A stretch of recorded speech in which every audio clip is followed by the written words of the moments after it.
ചായ ബാക്കി വന്നാൽ അത് കളയണ്ടല്ലോ എന്ന് വിചാരിച്ച് വീണ്ടും ചൂടാക്കി കുടിക്കുന്ന പരിപാടി ഇങ്ങക്കുണ്ടോ? ഉണ്ടെങ്കിൽ ഒന്ന് ശ്രദ്ധിച്ചോളിൻ. ഇങ്ങള് കുടിക്കുന്നത് വെറും ചായയല്ല, ചിലപ്പോ വിഷത്തിന് തുല്യമായ ഒന്നാവാം കേട്ടോ. നമ്മുടെ പല വീടുകളിലും കാണുന്ന ഒരു പരിപാടിയാണിത്.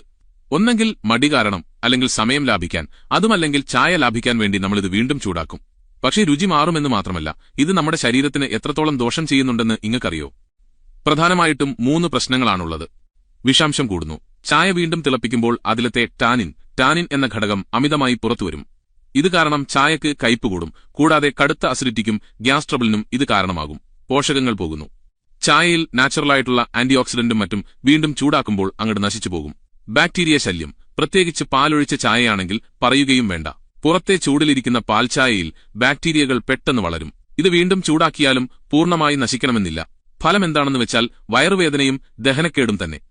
പലപ്പോഴും ചായ കുടിച്ചതിനു ശേഷം നെഞ്ചിരിച്ചിലും വയറിൽ അസ്വസ്ഥതയുമൊക്കെ അനുഭവപ്പെടാറില്ലേ?